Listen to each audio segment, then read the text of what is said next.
Oi, gente, tudo bom com vocês? Para quem não me conhece, meu nome é Tamires Soares e esse é o meu canal. Sejam muito bem-vindos. As meninas da quebrada, de ponta a ponta, adere massa, paparulança. Outra coisa, gente, que a gente não pode deixar de fazer quando a gente aprende um novo idioma é a questão de praticar. Não somente falar, como escrever, ouvir e tudo mais. Então, por quê? Porque senão a gente se esquece. Como não é o nosso idioma nativo, se a gente não praticar, a gente acaba perdendo, a gente acaba esquecendo, tá? Isso vale para qualquer idioma que a gente venha aprender. Não sou poliglota, muito pelo contrário. O inglês eu falo bem, leio bem, entendo bem. Eu classifico o meu inglês como nível avançado, mas não é fluente. Eu tenho a fluência, que digamos assim, a fluência é você saber se comunicar, expressar as suas ideias, né, conseguir entender aquilo que o outro está falando com você também, ou algo que você esteja lendo, esteja vendo alguma coisa na internet. Então a fluência basicamente é isso, a gente conseguir se comunicar. Tá? Não significa que a gente sabe tudo daquela língua, porque nem os nativos eles sabem tudo das línguas. Por exemplo, uma pessoa que fala inglês é a língua materna dela. Nem essa pessoa que fala inglês vai saber de tudo. Por exemplo, existem termos técnicos dentro das áreas de estudo, como por exemplo, medicina, engenharia e tudo mais. E essa pessoa que não estuda aquela área, não vai saber, por mais que ela saiba inglês, por mais que ela fale inglês a vida inteira dela, inglês seja a língua materna, também não vai saber. Tá? Então, a primeira coisa é você saber que você nunca vai saber tudo, você vai estar sempre no processo de aprendizado, a cada dia mais você vai aprender coisas novas, e tá tudo certo, você não é obrigado a saber tudo. Então, o que acontece? A primeira dica que eu vou falar pra vocês é você estar em contato direto com a língua. Não só falando com pessoas que falam aquela língua, mas também por meio de séries, que aí você pode fazer o seguinte, colocar a série no idioma, então colocar em inglês, espanhol, francês, colocar a legenda. A legenda primeiramente com a tradução. Quando você estiver assimilando melhor a língua, aí você já pode colocar uma legenda com aquela língua mesmo. Por exemplo, ver um filme em inglês e a legenda em inglês também. Isso ajuda muito a você treinar, né? Treinar o seu listening, que é a parte de você ouvir. E você aprender novas palavras, novos conceitos, novas expressões, um novo vocabulário também. E aí, isso vale para todo mundo, né? Vale para tudo. Então, você pode assistir série, pode assistir filme. Outra coisa que você pode fazer também é ir curtindo publicações naquela língua em redes sociais, como, por exemplo, o TikTok. Por quê? Porque a partir do momento que você vai curtindo, o logaritmo do TikTok entende que se você está curtindo aquele vídeo, é porque você quer receber mais daquele conteúdo. Então, assim, você vai começar a ver memes naqueles outros idiomas, né, em espanhol, em francês, em inglês. Estou dando esses exemplos porque são as línguas que eu estudo. Você vai ver vídeos engraçados ou vídeos de coisas que você tem interesse naquele idioma que você tem interesse. Ajuda muito. Outra coisa também que você pode fazer é ouvir músicas naqueles idiomas.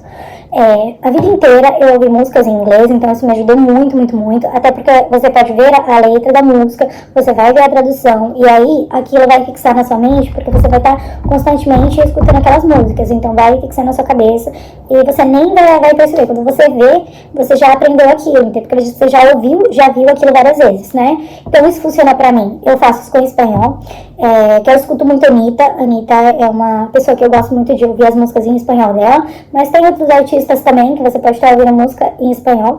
A Karol G, por exemplo, é um exemplo de música que eu acho legal de ouvir em espanhol também. E a coisa que a gente mais tem no mundo são músicas em inglês, né? Por ser uma língua global, digamos assim, né? A língua de negócios e, enfim, pra gente conseguir se comunicar com todo mundo. Então você não vai ter dificuldade em achar músicas em inglês na internet, até que a maioria das músicas que a gente escuta são em inglês mesmo. Mesma coisa serve pro francês. Uma cantora que eu gosto muito, que canta em francês, é a Indila. Não sei se vocês já ouviram falar dela. Ela é muito, muito, muito boa, a voz dela é muito legal e é muito legal a gente fazer isso porque isso traz mais aprendizado pra gente. É muito bom. Outra coisa que eu acho essencial também, apesar de muitas pessoas não gostarem, isso é essencial para aprender a falar um novo idioma, é estudar gramática. Gente, eu sei que não é todo mundo que gosta de estudar gramática, mas é extremamente necessário. Porque quando a gente vai falar, a gente precisa saber formular as frases, né? Então, com a gramática ensina a gente a fazer isso. Como que a gente vai montar as frases, como que a gente vai conjugar os verbos, né? Onde que a gente vai pôr um substantivo, um adjetivo dentro de uma frase. Então, isso é muito importante pra gente fazer, estudar a gramática. Ah, Tamiris, mas eu também posso estudar por meio de vocabulários? Pode, uma coisa complementa a outra, tá? Você vai aprender com todos esses recursos, com filmes, com música, com internet, com redes sociais. E aí você também vai ter a parte de estudar a gramática. É, gente, é chato? É, mas às vezes a gente tem que sentar a bunda na cadeira e estudar, não tem jeito, tá? Ah, mas eu não gosto do jeito tradicional de estudar, que eu pego e escrevo as coisas no caderno. Tudo bem, se você não gosta desse jeito, uma outra dica que eu dou são aplicativos para você aprender esses idiomas que você quer. Por exemplo, eu uso o Duolingo desde 2013. Desde 2013 eu já fazia inglês no Duolingo. O espanhol eu comecei tem mais de 2 anos e o francês eu comecei, deve ter 1 ano e meio, ou quase 1 ano e meio. Ah, mas Tamiris, você já fala muita coisa em francês? Não sei, gente. Eu sei algumas palavras, eu sei falar pouquíssimas coisas, porque eu acho um idioma mais difícil. Eu acho lindo, mas eu não acho tão fácil de aprender. O espanhol, ele é legal porque ele é muito parecido com o português. Só que ele é tão difícil quanto o português, as conjugações verbais. Ele tem muito falso cognato. Em inglês, pra quem não sabe, falso cognato é uma palavra que parece do nosso idioma, mas tem outro significado em outra língua.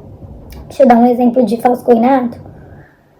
Por exemplo, pretend. Pretend parece que é o verbo pretender, mas não é o verbo pretender, é o verbo fingir. É do verbo fingir. To pretend. Fingir. Então, esse é um exemplo de falso cognato, por exemplo. Outro falso cognato, só que agora em espanhol. Pastel. Pastel em espanhol significa bolo. Então, gente, é isso que eu posso falar pra vocês. Mas eu tenho preguiça de estudar, eu não gosto de estudar todo dia. Gente, é o estudo, ele tem que ser contínuo. Então, mesmo que você não tenha preguiça de estudar, não queira estudar, pelo menos, por exemplo, baixa aplicativo de aprender um idioma, como, por exemplo, o Duolingo. Eu indico o Duolingo porque eu já faço muitos anos, entendeu, o Duolingo. E ele me ajuda muito, ele já me ensina muita coisa, né? Eu fiz curso particular de inglês também, terminei quando eu tinha 19 anos. E aí, depois que eu fiz o curso, eu prestei meu exame de proficiência do TOEFL também. Mas, desde então, eu venho estudando, praticando. E é o que eu falei pra vocês, eu estudo assim, desde os 8 anos de idade, e mesmo assim eu não sei tudo. A gente nunca vai saber tudo, gente. A gente nunca vai saber tudo, não tem como, entendeu? Então, estudar mesmo um outro idioma é um processo contínuo que a gente não pode parar. Se você tem internet, é muito mais fácil, porque você consegue achar pessoas que falam aqueles idiomas, né?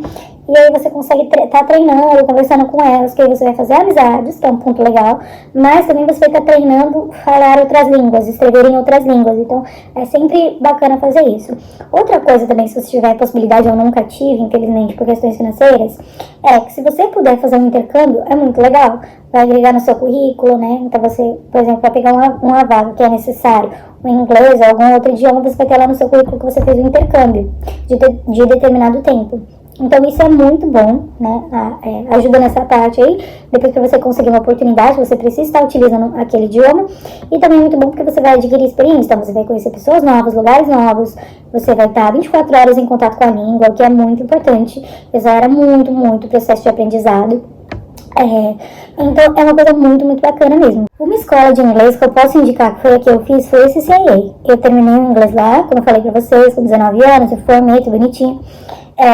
Então é muito boa, assim, sabe? Não é barata, mas assim, você vai ter uma qualidade de ensino muito boa. Por exemplo, eu tive professor que já morou na Inglaterra, professor que já morou no Canadá, professora que já morou na Nova Zelândia, professora que já morou nos Estados Unidos.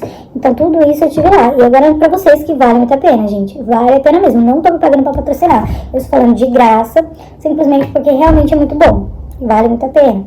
Outro curso de inglês também, apesar de eu nunca ter feito, é a cultura inglesa. Todo mundo conhece. Você vai aprender inglês britânico. Detalhe, não CCA, você vai focar no inglês americano, tá? Mais especificamente de Illinois. Se não mudou da época que eu estudava. Agora, na cultura inglesa, você vai aprender o inglês britânico.